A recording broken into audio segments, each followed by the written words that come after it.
नमः शिवाय। हर हर महादेव। श्री शिवाय नमस्तुभ्यम। भूख होती है, एक मन की भूख होती है,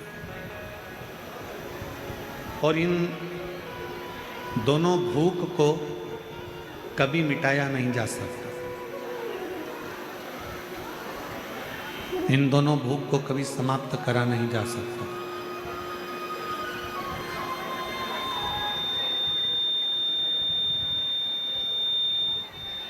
ना ही तन की भूख, बाहर की आवाज। तन की भूख और मन की भूख, ये दो भूख है, और इन दोनों भूख को कभी समाप्त नहीं करा जा सकता। ना ये तन की भूख समाप्त होती है, ना मन की भूख समाप्त होती है। फिर शिव महापुराण की कथा कहती है कि इन दोनों भूखों के समाप्त नहीं होती तो फिर करा क्या जाए।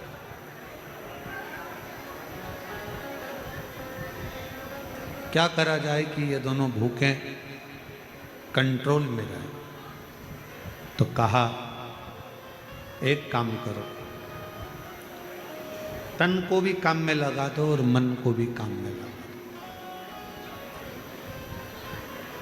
जब व्यक्ति काम में लग जाता है, जब व्यक्ति काम में लग जाता है तो फिर उसको भूख नहीं लगती। इस तन को अपने कर्म में लगा दो और इस मन को भगवान शंकर की भक्ति में लगा दो। ये दोनों जब काम में लग जाएंगे तो तन और मन भूखे नहीं। शरीर की भूख, तन की भूख और मन की भूख, इसको समाप्त करना बहुत कठिन, बहुत। पर दोनों को ही अगर हमने कर्म में लगा दिया, शरीर को भी कर्म में लगा दो, तन को भी कर्म में लगा दो कि परिवार का भरण पोषण करना है, परिवार को संभालना है, घर को संभालना है, कुटुंब को संभालना है, तो इसको शरीर को लगा दो काम में कि तुम काम करते हो, और मन को भी लगा दो।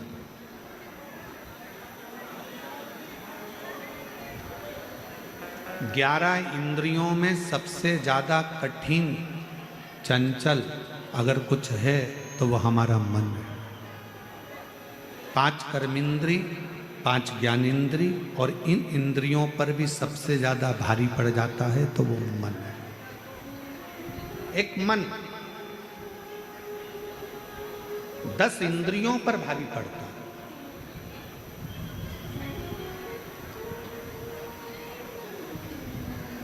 कितना कितना शिव महापुराण की कथा कहती है, भगवान शंकर का संवाद कहता है। पार्वती मैया का जब प्रागट्य हुआ, माँ पार्वती मैया जब जन्मी और हिमालय राज के यहाँ पर खूब बधाइयाँ बट रही थी। मेरे घर में बेटी का जन्म हुआ है, और हिमालय राज बड़े खुश हो रहे थे कि आज मेरे घर में एक बेटी का जन्म हुआ।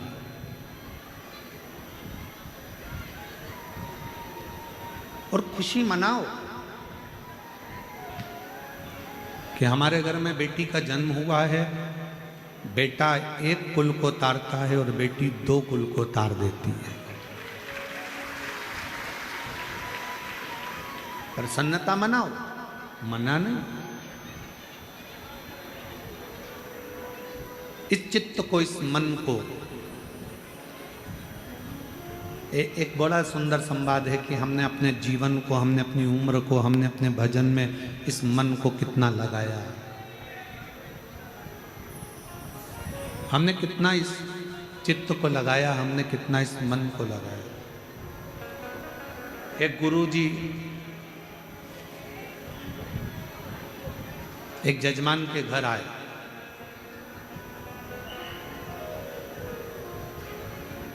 और गुरुजी यजमान के घर पर आए, और यजमान के घर पर आने पर यजमान प्रणाम करा, चरण पखारे, नमन करा।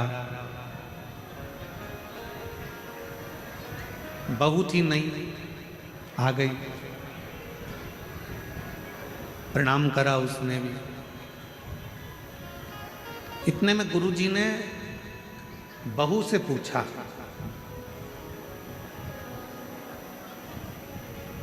बेटा तुम्हारी सास की उम्र कितनी है? बहू ने बताया 35 साल। 35 मेरी सास की उम्र है। तुम्हारे ससुर की उम्र कितनी है? कहा 25 साल। फिर गुरुजी ने पूछा, बेटा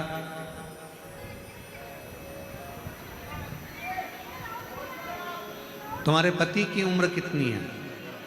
कहा कल ही पैदा हुआ है। फिर गुरुजी ने पूछा, तुम्हारी उम्र कितनी है? कहा 48 48 वर्ष। सास को गुस्सा आ गया, खड़ी हो गई। क्यों गुरुजी, मैं तुम्हें क्या 35 साल की दिख रही हूं? इसका ससुर क्या 25 साल का दिख रहा है? इसका पति कल पैदा हुआ तो शादी किसके साथ हुई? मेरी बहू सब झूठ बोल रही है, केवल इसने अपनी उम्र सही बताई है, बाकी के सब की उम्र झूठी बताई है। गुरुजी ने कहा, माँ आप नाराज मत हो, मैंने आपकी बहू से उम्र नहीं पूछा, मैंने आपकी बहू से ओरिजिनल उम्र पूछी है।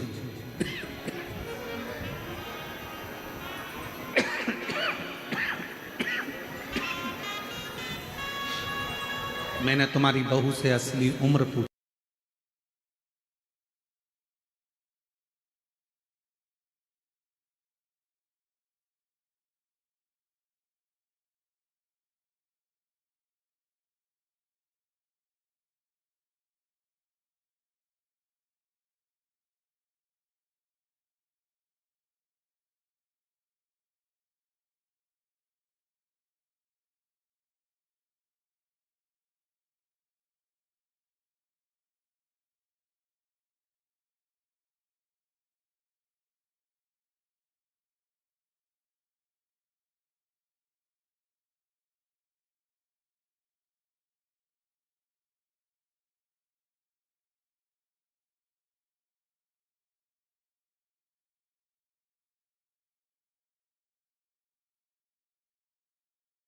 वो 48 साल की हो गई, 48 वर्ष की उम्र उसकी, ठीक है। और पति से रोज कहती थी, चलो सियोर वाला महाराज आया है, कथा चल रही है चाकरवाड़ी में। इतने दिन से नहीं गया, बस कल से ही उसने जाना चालू करा, मतलब कल ही वो पैदा हुआ है। उसका सही जीवन तो कल से ही चालू। आप में से कई माताएं, कई भाई, कई बहनें, कई मेरी जीजियां, कई मेरे जीजा, कई मेरी बेटियां, कई मेरे बेटा, आप में से भी ऐसे होंगे जो पहले दिन आए होंगे, या कल पहली बार आए होंगे, या आज पहली बार आए होंगे, जो कल और आज पहली बार कथा सुन रहे हैं या पंडाल में आए हैं। आप सबको हैप्पी बर्थडे टू यू। आप सबको जन्मदिन की बधाई हो। क्यों? क्योंकि हमारी सही उम्र तो वही है जो हमने शंकर भगवान को दे दी, बाकी की उम्र तो हमारी जो हमने निकाल दी। हमने बाकी की जो उम्र निकाली है, हमारी उम्र जो व्यर्थ गई है नातों में, रिश्तों में, कुटुंब में, कबीले में, परिवार में, वहाँ ना जाने कहाँ कहाँ हमने जो उम्र को निकाल दिया, वो हमारी उम्र बेकार।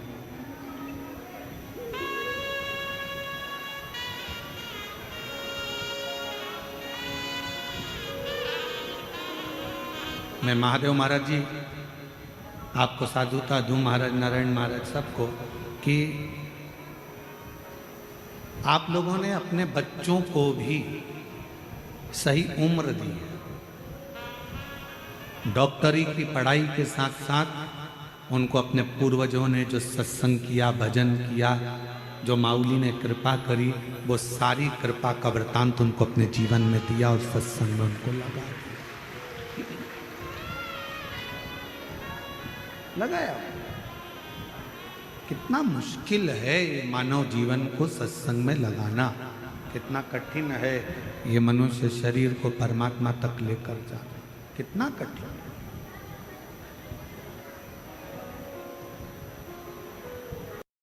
ज्यादा कठिन है ये मन। इसको लगाओ सत्संग में, भजन में, चले जाता है भोजन में। इसको भेज दो सत्संग में, तीर्थ में, चले जाता है फिल्म में।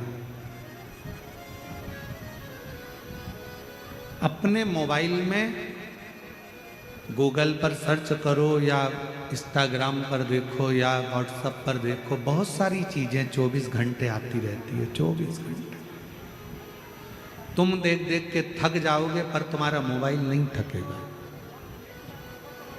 इंस्टाग्राम नहीं थकेगा, व्हाट्सएप नहीं थकेगा, गूगल नहीं थकेगा, यूट्यूब नहीं थकेगा, ट्विटर नहीं थकेगा। तुम थक जाओगे, तुम्हारी आंखें दुखने लगेगी, मोबाइल देखते देखते तुम्हारा सिर दुखने लगेगा, पर मोबाइल नहीं दुखेगा। पचासों चीज दिन भर मोबाइल में आती है, रात भर मोबाइल में आती है। अब ये आपके ऊपर आधारित है कि आपको उसमें से क्या ग्रहण करना।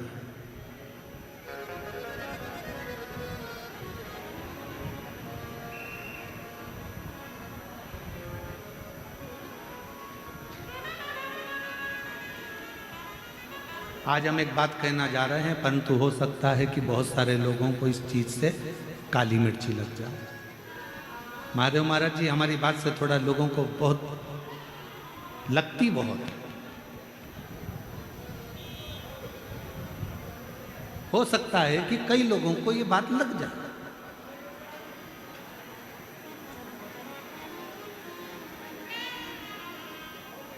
आज के समय के बच्चे आपकी बिल्कुल नहीं सुनते।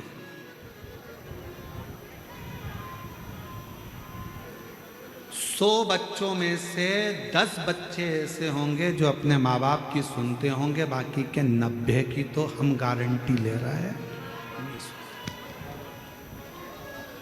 नहीं सुनते। आज के जमाने के बच्चे आपकी नहीं सुनते। आज के जमाने के बच्चे आपकी नकल करते हैं। क्या करते हैं? जम के बोलो जरा, नकल।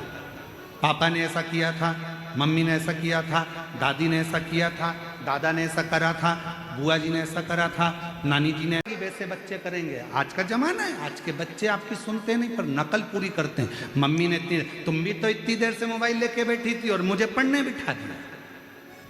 आज के बच्चे कहते हैं, बोलो दीजिए सही है कि गलत है।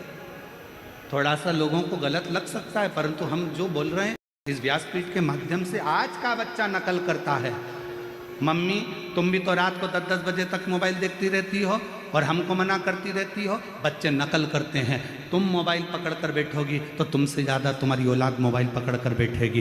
तुम दिन भर शॉपिंग करोगी तो तुम्हारी औलाद भी बाइक लेकर जाएगी और मॉलों में शॉपिंग करेगी। तुम अगर 24 घंटे मायके बात करोगी फोन पर तो तुम्हारी औलाद भी फिर टीना मीना गीना नीना से बात करती रहेगी। बस यही चीज। बच्चे आपको और हमको देख रहे हैं, बच्चे घर के माँ बाप को देख रहे हैं। आज के बच्चे आपकी सुनते कम हैं, पर आज के बच्चे आपकी नकल ज़्यादा करते हैं। इसलिए अपने बच्चों को अगर नकल भी सिखा रहे हो तो एक काम करना, रोज़ आधा 1 घंटा रामायण लेकर, भागवत लेकर, गीता लेकर, शिवपुराण लेकर, ज्ञानेश्वरी लेकर अपने हाथ में लेकर बैठना। तो मुझे उम्मीद है कि आने वाली पीढ़ी भी वो शब्द याद रखेगी, वो भी पकड़े।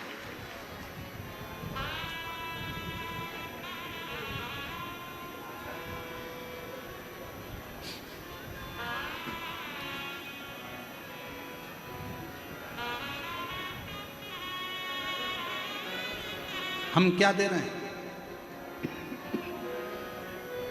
कल महादेव महाराज जी वो बुजुर्ग से महाराज जी आए थे ऊपर, थोड़ा विश्राम का, क्या नाम था?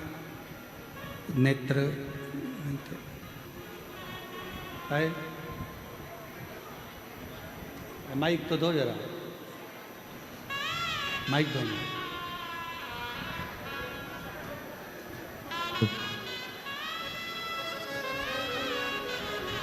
कौन से महाराज जी थे महाराज जी? मुकुंद काका जाट देवळेकर. है आवाज मुकुंद काका जाट देवळेकर. मुकुंद महाराज जी, प्रणाम, बैठिए। कल उनको दर्शन हमने किए मुकुंद महाराज जी के। उनके सुपुत्र भी कीर्तनकार,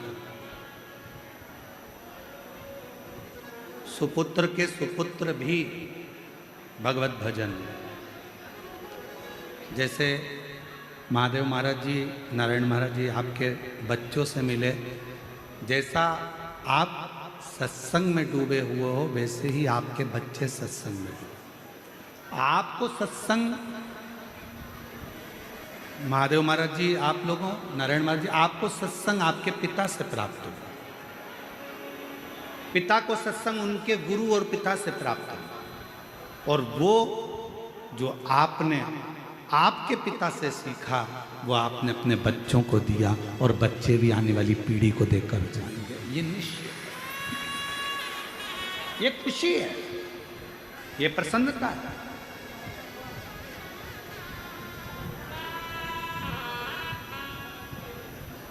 आज के जमाने की शिक्षा भी आपने अपने बच्चों को दी है,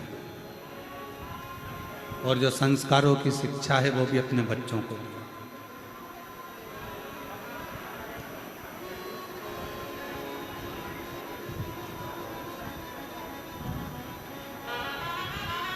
नकल करते हैं बच्चे, माँ को देखेंगे, पिता को देखेंगे, घर के बड़ों को देखेंगे, बुजुर्गों को देखेंगे तो उनको देख के नकल करेंगे। शिव महापुराण की कथा कहती है हर माँ से प्रार्थना करती है। इस व्यासपीठ के माध्यम से चाकरवाड़ी की इस पवित्र भूमि से, बीड़ जिले से हम आपसे निवेदन करते हैं कि आप अपने घर में कम से कम आधा घंटा, 1 घंटा किताब लेकर बैठो। मेरी जीजियों, जब आप कोई पुराण, कोई किताब, कोई अच्छी पढ़ने की पुस्तक, हम मना नहीं कर रहे, हम ये भी नहीं कर रहे कि तुम इनको लेकर बैठो कि गीता ले कि शिव पुराण, अच्छी पढ़ने की किताबें अगर आप लेकर बैठोगी, मोबाइल को थोड़ा साइड में रख दोगी, तो तुम्हारे बच्चे भी ये सोचेंगे मम्मी भी शादी के इतने साल के बाद भी पढ़ाई कर रही है तो मैं भी थोड़ा पढ़ाई कर लूं, बच्चों को थोड़ा सीख, थोड़ी सी। गायत्री परिवार वाले कहते हैं हम सुधरेंगे युग सुधरेगा, यही बोलते हैं, जम के बोलो, क्या बोलते हैं? हम सुधरेंगे युग सुधरेगा, हम बदलेंगे युग बदलेगा। बदलना किसको है? पहले अपने आप, हमको स्वयं। और जिस दिन हम स्वयं बदल गए, हमें किसी को बदलने की जरूरत नहीं पड़ी। आज का जमाना बड़ा विचित्र है। एक सास बहू के आते से ये सोच लेती है कि मैं भी कोल्हापुर की रहने वाली हूं, अच्छे अच्छे को बदल देती हूं। मैं भी वाशिम की रहने वाली हूं, मैं भी मालेगांव की हूं। ये कल की बहू मुझे बदलेगी, मैं इसको बदल दूंगा।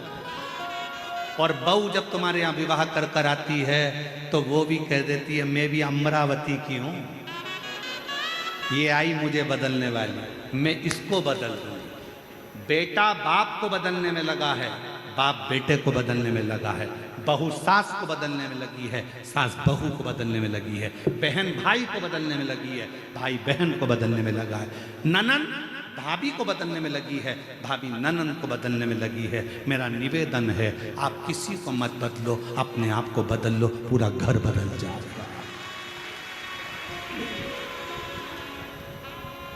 आप स्वयं भी तो बदलो, आप स्वयं भी तो बदलो अपने आप को।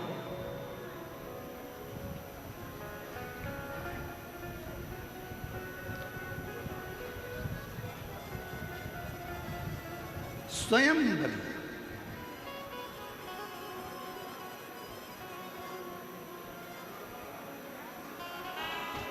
वो कहते हैं ना कि साहिब मेरा सिर खड़ा, साहिब मेरा सिर खड़ा, पलक पलक सुधिले, जब ही गुरु कृपा करे तब ही शिव झोली भर के दे। आप खुद अपने आप को जब बदल लोगे, जब अपने आप को तुमने चेंज कर लिया, बदल लिया, तो फिर कोई तुमको बदलने वाला नहीं आएगा। फिर अपने आप सब कुछ बदल जाएगा, सब।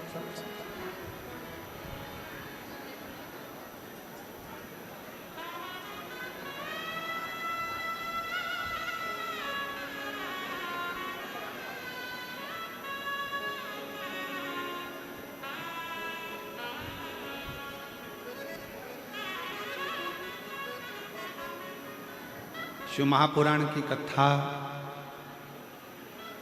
करते करते 30 साल के लगभग में हो जाए।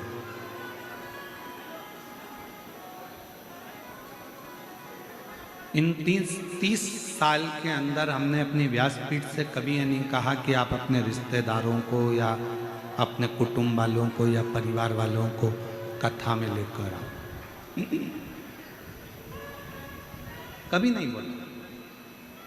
इन 30 साल में आपसे केवल इतना जरूर कहा कि आप कथा तक आओ।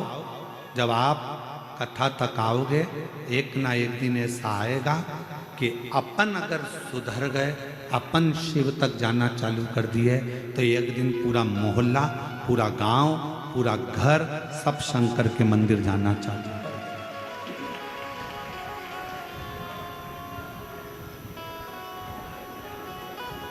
आप स्वयं तो जाओ। स्वयं के जाने का जो फल है वो दुनिया में कुछ भी, कुछ भी।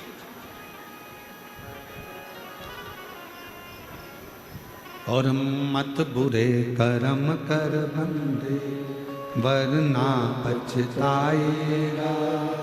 भगवान की आंखों से तू बच नहीं पाएगा, तू बच नहीं पाएगा। अरे ओ अज्ञानी मत कर नादानी, अरे ओ अज्ञानी मत कर नादानी। तेरे कर्म का फल भी तू ही पाएगा, जैसा किया तूने तेरे आगे आएगा। मत बुरे कर्म कर बंदे, वरना पछताएगा। भगवान की आंखों से तू बच नहीं पाएगा, तू बच नहीं पाएगा। हम स्वयं को सुधार। स्कूल कौन कौन गया है? हाथ उठाओ। अरे उठाओ तो, सभी गए होंगे, हम भी गए, उठा लिया, डर लो।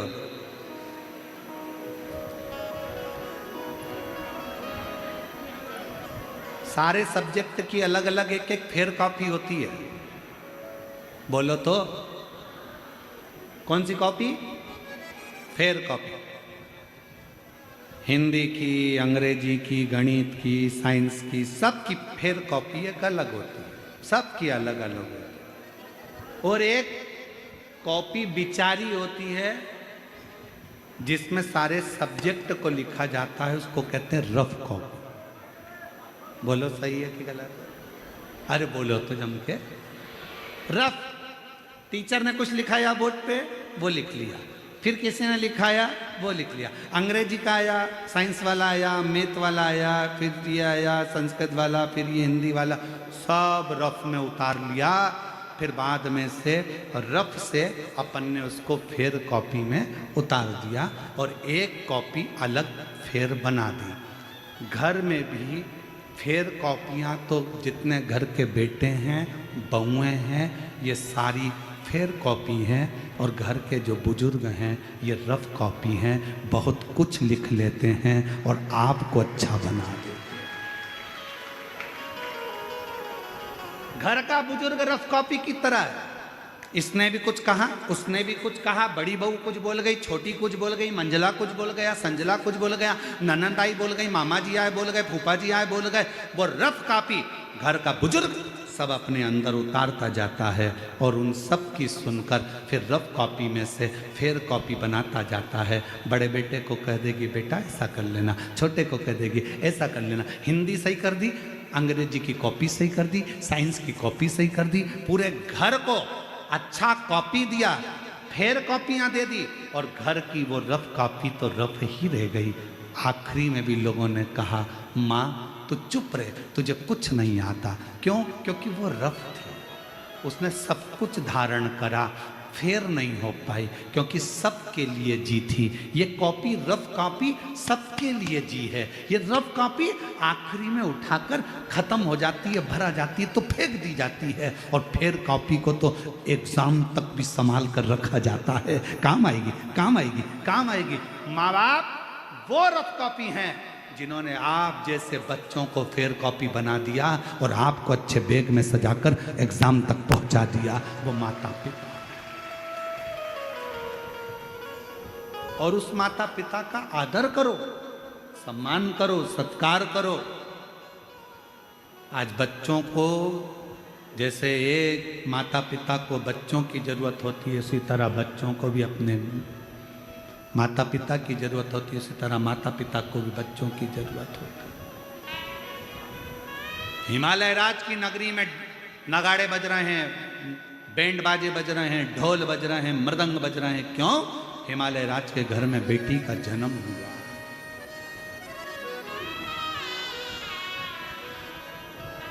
बेटी का जन्म, और कितना कितना जरा देखो, शिव महापुराण की कथा को उठाकर देखिएगा। शंकर भगवान की धर्म पत्नी पार्वती जी का जन्म होता है तो हिमालय राज के यहाँ पर नगाड़े बजते हैं, ढोल बजते हैं। शंकर भगवान की खुद के घर में अशोक सुंदरी का जन्म होता है। जया, विषहरा, शामली बारी, दौतली, देव, शंकर भगवान के घर में 6 लड़कियों का जन्म होता है। गणेश जी का जन्म हुआ तो नगाड़े नहीं बजे, कार्तिकेय का जन्म हुआ तो नगाड़े नहीं बजे, पर शंकर भगवान के घर में भी अगर बेटी का जन्म हुआ है तो नगाड़े बज रहे हैं, नगाड़े बज रहे हैं, आनंद हो रहा है।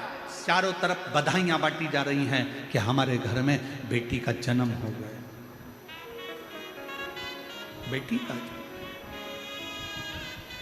पर बेटी भी हो तो ऐसी हो जो अपने माँ बाप का नाम रोशन करे। आज के ज़माने में एक बेटी ने इंदौर में ऐसा काम कर दिया कि पूरा मीडिया हिलकर रह गया।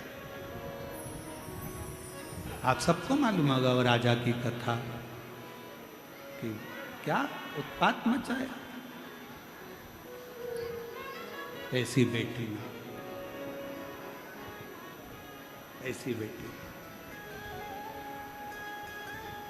पार्वती माता का जन्म हुआ। हिमालय राज की नगरी आनंदित हो गई, आनंदित। पूरी हिमालय राज आज गौरवान्वितता महसूस कर रहे हैं। और मेरा बेटियों से निवेदन, जितनी बेटियां इस आस्था चैनल के माध्यम से कथा सुन रही हैं, जितनी सोशल मीडिया पे कथा सुन रही हैं, और जितनी इस चाकरवाड़ी की पवित्र भूमि पर कथा सुन रही हैं, माउली बाबा के इस पवित्र स्थान से, मेरे शंकर का एक रूप है माउली, उनके एक इस पवित्र स्थान से जितनी बेटियां कथा श्रवण कर रही हैं, मैं उनसे भी कहूँगा कि आप, केवल एक बेटी ऐसी होती है जो अपने माँ बाप को 94 तरह के नरक में से बाहर निकाल के ले आती है। बेटी, बेटा नहीं, बेटा एक कुल को तारता है, बेटे को तो कन्यादान, बेटे को तो बाप का पिंडदान करना पड़ता है, बेटे को तो माँ का पिंडदान करना पड़ता है, बेटे को तो दादा दादी का पिंडदान करना पड़ता है, तब जाकर वो तरते हैं। पर बेटी को पिंडदान की भी जरूरत नहीं पड़ती जब माँ बाप अपनी बेटी का कन्यादान करते हैं। कन्यादान के समय पर माँ बाप 94 तरह के नरकों से छूट जाते हैं, 94 तरह के नरक से छूट जाते हैं। बेटी बेटी होती है।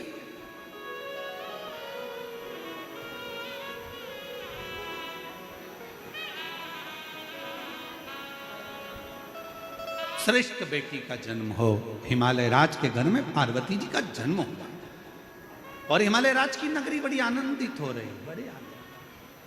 और महाराज वो कहते ना, चौक पुराओ माटी रंगाओ, आज मेरे घर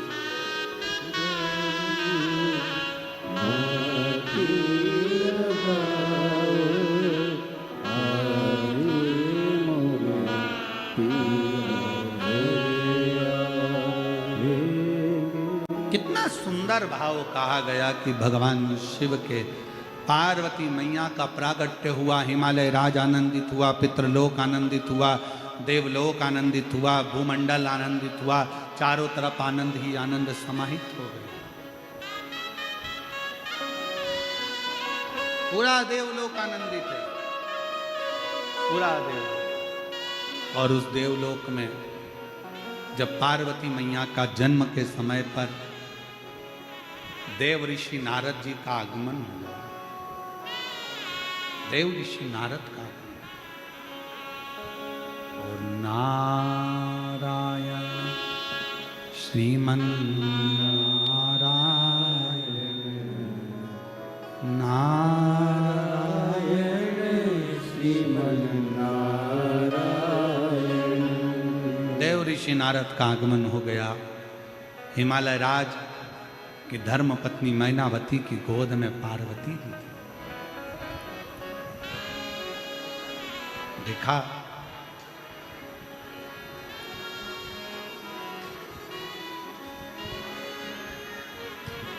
गोदी में पार्वती।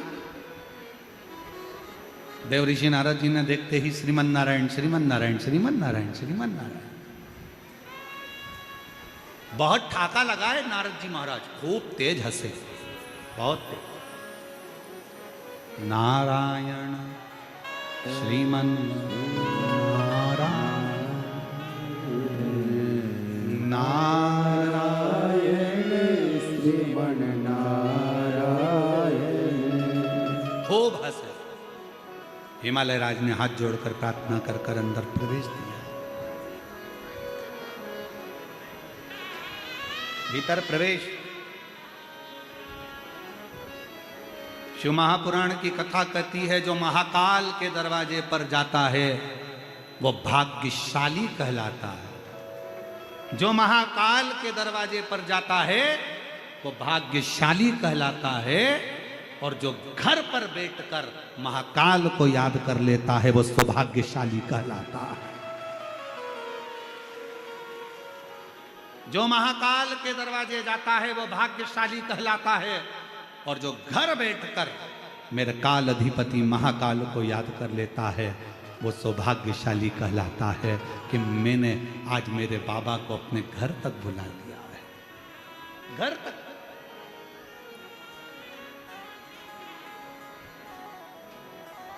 शिव को घर तक।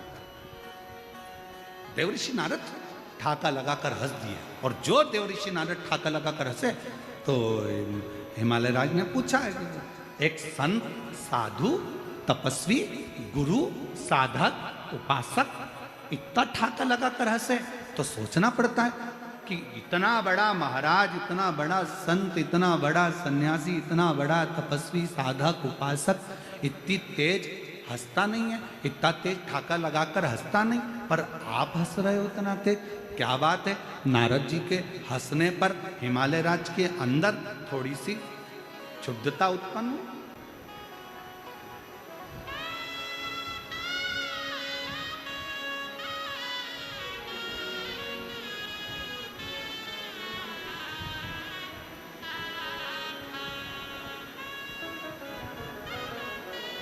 एक निवेदन है आप सबसे, जो लोग भी शिव महापुराण की कथा में चाकरवाड़ी आ रहे हैं उनसे प्रार्थना करूंगा कि जलवृष्टि हो रही है तो अपने साथ में छाता या पॉलीथीन पन्नी अवश्य लेकर, कोई भी गीला ना हो। जिन जिन के पास छाते हैं वो अपने अड़ोसी पड़ोसी को भी लगाकर बिठा लें। आप लोगों के भक्ति को मैं महादेव महाराज इन शिव भक्तों की भक्ति को नमन करता हूं कि इतना पानी गिरने पर भी लोग छाता लगा लगा कर कथा को सुन रहे हैं। ये भक्ति है, ये अविरल भक्ति है।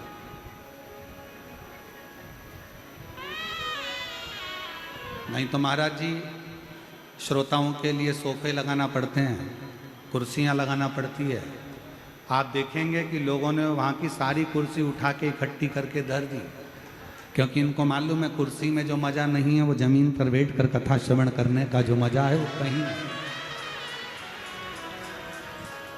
सब कुर्सियों का ढेर लगा दिया, ये रखी है, क्या करें उस कुर्सी का कि उसमें आनंद नहीं है। जो आनंद और वास्तवता है, चौकी पर बैठे तो चौकीदार कहलाए हो और जमीन पर बैठे तो जमींदार कहलाए हो, ये तो निश्चित है। चौकी पर बैठे तो चौकीदार कहलाए हो और जमीन पर बैठे तो जमींदार कहलाए हो।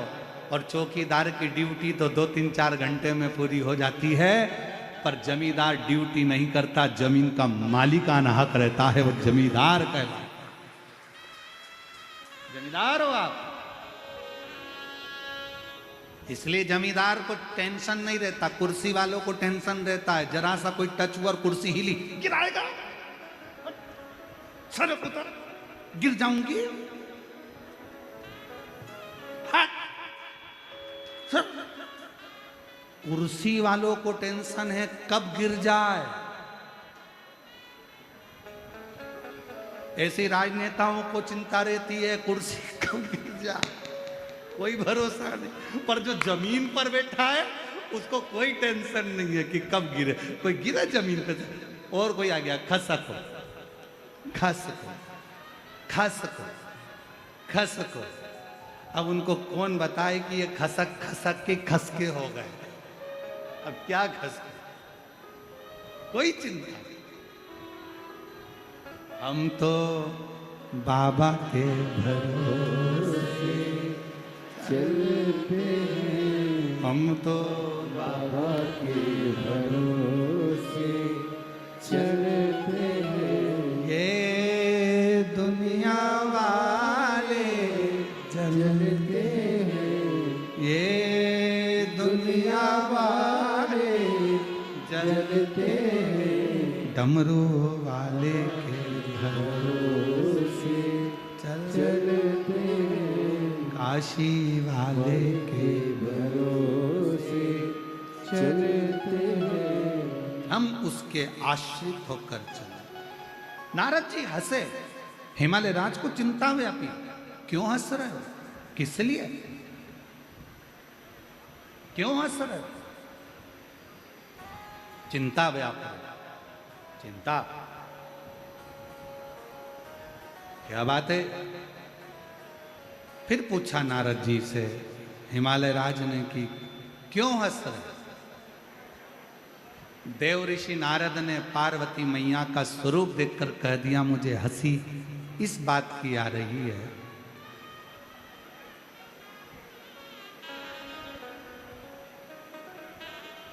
आज वो कथा भी याद आ गई राजा भोज की। कभी आप लोगों ने पढ़ी होगी राजा भोज की कथा। एक राजा भोज हुए जिनके राजा भोज जब स्नान कर रहे थे, नहा रहे थे, तो उनकी पत्नी उनके ऊपर पानी डाल डालकर नहला रही थी।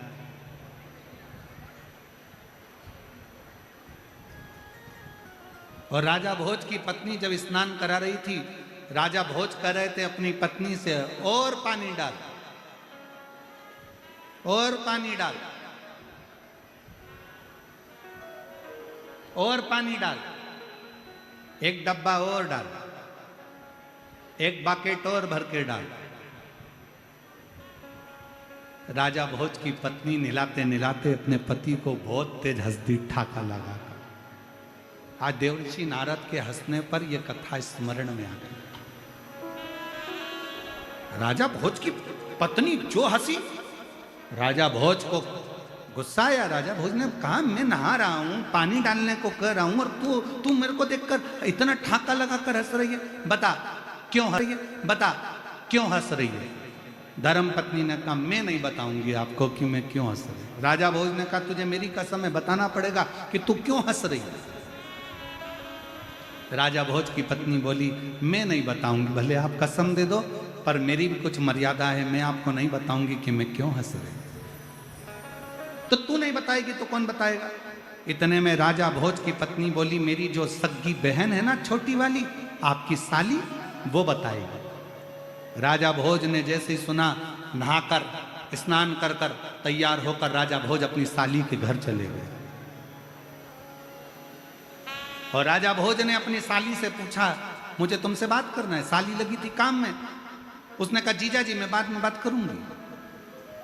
थोड़ी देर बाद राजा भोज फिर अपनी साली के घर चले गए। साली से कहा, मुझे तुझसे बात करना है। साली ने कहा, क्या बात करना है जीजा जी। साली से कहा, कल तुम्हारी बहन मुझे पानी भर भर कर स्नान करा रही थी, मैं उससे कह रहा था कि एक डब्बा पानी और डाल, एक बकेट पानी और डाल। मुझे नहलाते समय मैं तुम्हारी बहन से कह रहा था और पानी डाल, और पानी डाल, तो तुम्हारी बहन बहुत तेज हंसी थी। मुझे पूछना है, इसका उत्तर दो, तुम्हारी बहन क्यों हंसी थी। इतने में राजा भोज की साली ने कहा, जीजा जी इसका उत्तर तो मैं नहीं दूंगी, पर परसों के दिन मैं अपने एक बेटे को जन्म दूंगी। उस बेटे की जो शादी होगी, उसकी जो बहू आएगी, वो बहू तुमको बताएगी, उसकी बहू तुमको बताएगी कि मौसी सास क्यों हंसी थी। मैं नहीं बताऊंगी, बताएगी तो वो बताएगी। और शंभो शरणे पड़ी, मांगू घड़ी दुख काटो, दया दर्शन ओ शंभो शरणे पड़ी, मांगो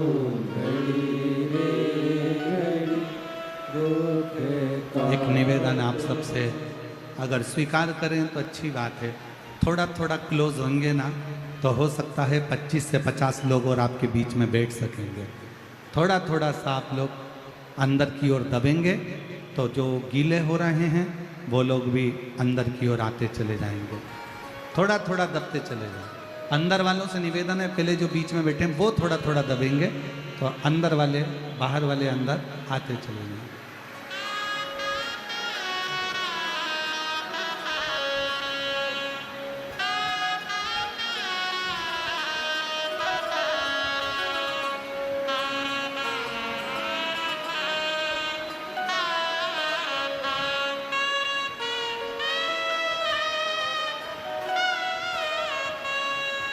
और शंभो शरणे पड़ी, मांगू घड़ी रे घड़ी, दुख काटो, दया करी दर्शन आपो।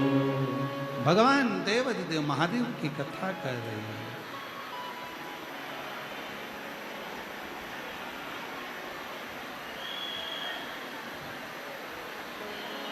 बाबा भोलानाथ है हमारा, तुम्हारा तुम्हारा हमारा। बाबा भोलानाथ है हमारा, तुम्हारा तुम्हारा हमारा।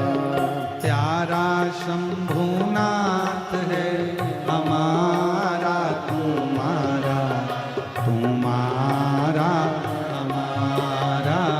प्यारा शंभुनाथ है हमारा, तुम्हारा तुम्हारा।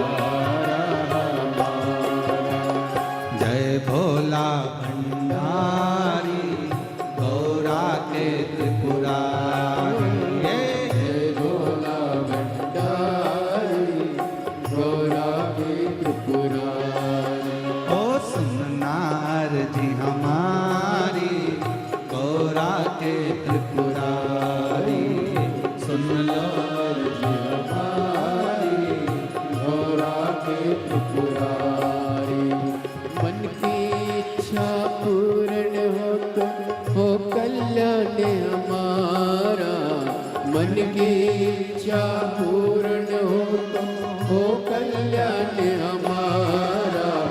बाबा नाथ है हमारा, तुम्हारा तुम्हारा हमारा। बाबा भोलानाथ है हमारा, तुम्हारा तुम्हारा हमारा। शंभो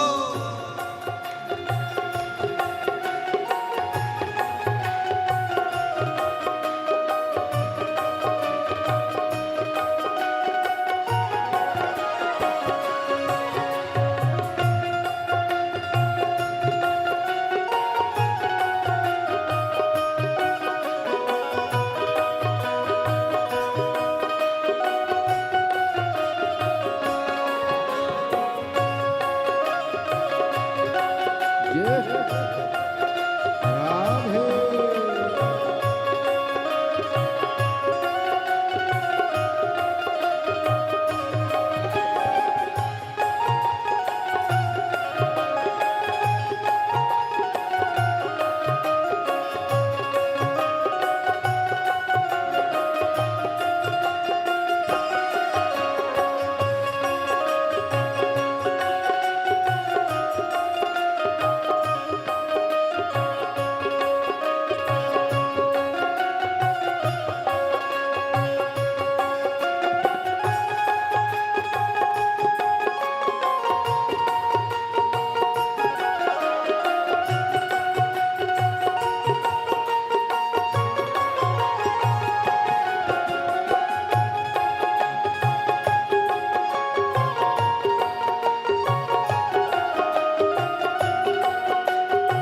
इस नगरी के कंकर पत्थर हम बन जाए, इस नगरी के कंकर पत्थर हम बन जाए। ओ इस नगरी के कंकर पत्थर हम बन जाए, इस नगरी के कंकर पत्थर हम बन जाए। भक्त हमारे ऊपर चढ़कर मंदिर जाए, भक्त हमारे ऊपर चढ़कर मंदिर जाए। भक्त जनों के पाँव पड़े तो होता रे हमारा, भक्त जनों के पाँव पड़े तो होता रे हमारा। बाबा भोलानाथ है हमारा, तुम्हारा तुम्हारा हमारा। ओ बाबा भोलानाथ है हमारा, तुम्हारा तुम्हारा हमारा। महाकाल की इस नगरी में पाऊं जन्म दोबारा, महाकाल की इस नगरी में पाओ जन्म दोबारा। बाबा भोलानाथ है हमारा, तुम्हारा तुम्हारा हमारा। ओ बाबा भोलानाथ है हमारा, तुम्हारा तुम्हारा हमारा।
शंभो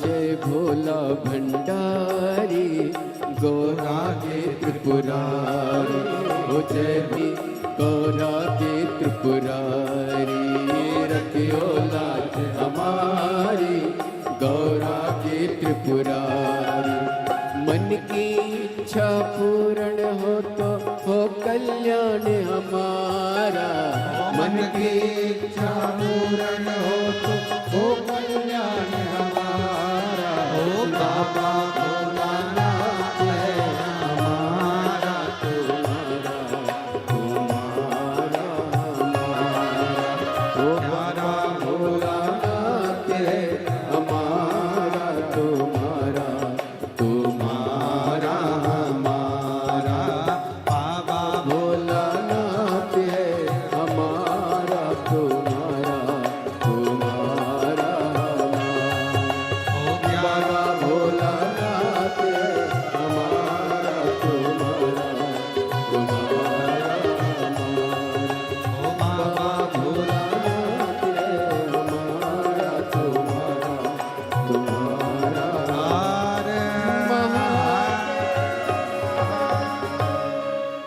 अपने स्थान पर बैठकर बाबा से अपने हृदय की बात कहिए, दिल से प्रार्थना करो, विनय करो, निवेदन करो। जहाँ जहाँ जगह मिल जाए वहाँ वहाँ बैठ जाओ। शिव जी से प्रार्थना करो, बाबा देवादिदेव महादेव से विनय करो। साथ में सभी लोग बोलेंगे, प्रार्थना करेंगे, विनय करेंगे। जिसको आता है वो साथ में अवश्य बोले और बाबा से प्रार्थना करें।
भोला सब दुख काटो, ओ भोला सब दुख काटो। शिव शंकर जपो तेरी माला, भोले बाबा जपो तेरी माला। भोला सब दुख काटो हमारा, ओ भोला सब दुख काटो हमारा। वेश है मंगल मंगलकारी, वेश है मंगल मंगलकारी।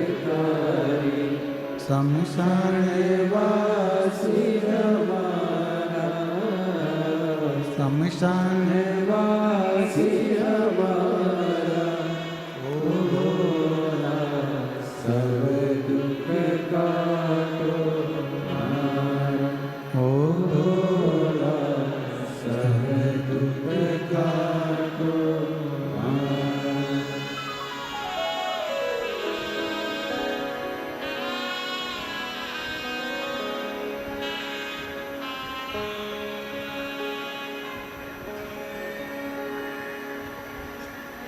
बाबा देवाधिदेव महादेव, भगवान शिव गर्दानी त्रिकालदर्शी कैलाश विनाशी भगवान शंकर की पवित्र कथा कर रही है, शिव महापुराण वर्णन कर रही है। राजा भोज की साली ने कहा, मेरे गर्भ से परसों के दिन एक लड़का जन्म लेगा और लड़के का जब विवाह हो जाएगा उसकी बहू आपको बताएगी कि मेरी बहन आपको नहलाते समय क्यों हंसी।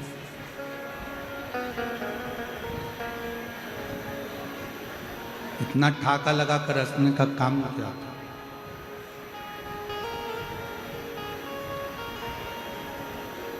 साली ने कहा, मैं उसको जन्म देकर मर जाऊंगा। मैं तुमको नहीं बता पाऊंगा। राजा भोज की साली ने कहा, मेरे गर्भ से परसों के दिन एक लड़का जन्म लेगा और लड़के का जब विवाह हो जाएगा उसकी बहू आपको बताएगी कि मेरी बहन आपको नहलाते समय क्यों हंसी।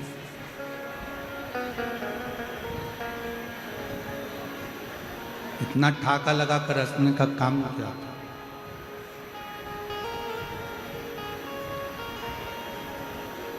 साली ने कहा, मैं उसको जन्म देकर मर जाऊंगा।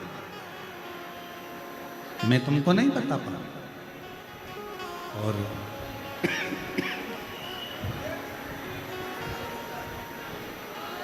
साली ने बच्चे को जन्म दिया। बच्चे को जन्म देकर साली मर गई।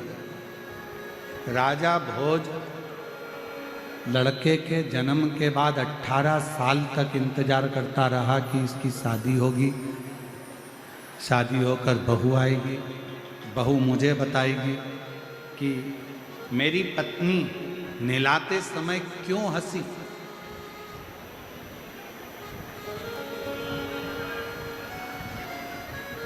अठारह साल का लड़का हो गया, उसकी शादी हो गई, बहू आ गई। राजा भोज अपनी साली की बहू के पास जाकर पूछे कि मुझे बताओ कि तुम्हारी मौसी सास मुझे नहलाते समय, स्नान कराते समय ठाका लगाकर क्यों हंसी थी।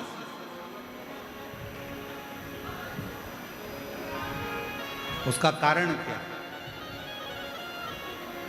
तो बहू ने बताया, मौसा जी बात इतनी सी है कि एक नारी का जो जन्म होता है, एक नारी का जो जन्म होता है, पत्नी के रूप में जन्म लेती है, कभी वो माँ के रूप में जन्म लेती है। आपकी जो धर्म पत्नी है, पूर्व में आपकी एक बार माँ बनी थी। आप छोटे से थे,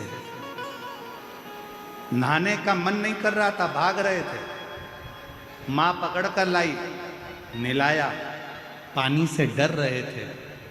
तुम्हारी पत्नी आज इसलिए हंस रही थी कि जो पहले बचपन में डर रहा था, कई सालों, कई जन्म पहले, आज वही मुझसे कहता है कि एक डब्बा पानी और डालो। वो बात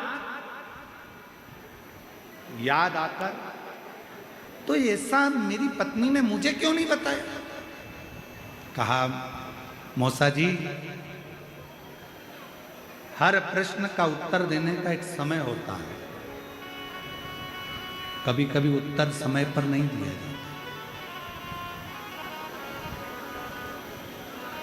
हो सकता है कभी कभी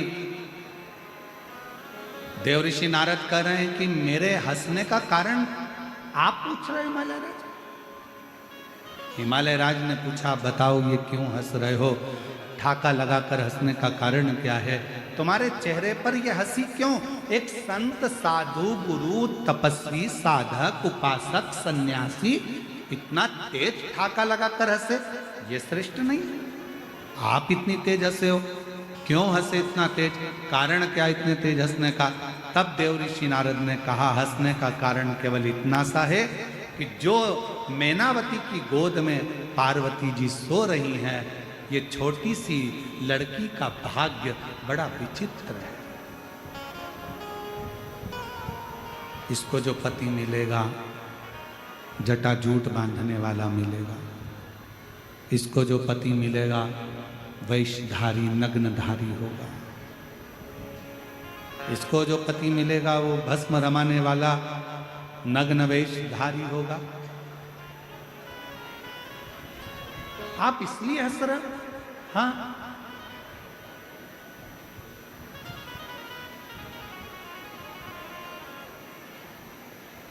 हिमालय राज्य की धर्मपत्नी की आंख में से आंसू बह रहे हैं। मैनावती रो रही, नैनों से अश्रु बह रहे थे। हिमालय राज ने पूछा, क्यों रोती है? मेरी बेटी का भाग्य देव ऋषि नारद ने बताया। इतनी देर में तो तुरंत हिमालय राज ने अपनी धर्मपत्नी को समझाकर कहा, भाग्य बताने वाले ने भाग्य बताया है। फिर निवेदन करूं, ये बात हमने पहले भी कथा में कही, आज फिर कह रहे हैं, भाग्य बताने वाले ढेर सारे मिलेंगे, पर भाग्य बनाने वाला तो केवल एक ही मिलेगा, वो देव अधिदेव महादेव ही। उसके सिवा कोई नहीं। और मेरे बाबा दया करना, मैं तेरे भरोसे, खींचना पड़ रहा है, मेरे भोले दया करना,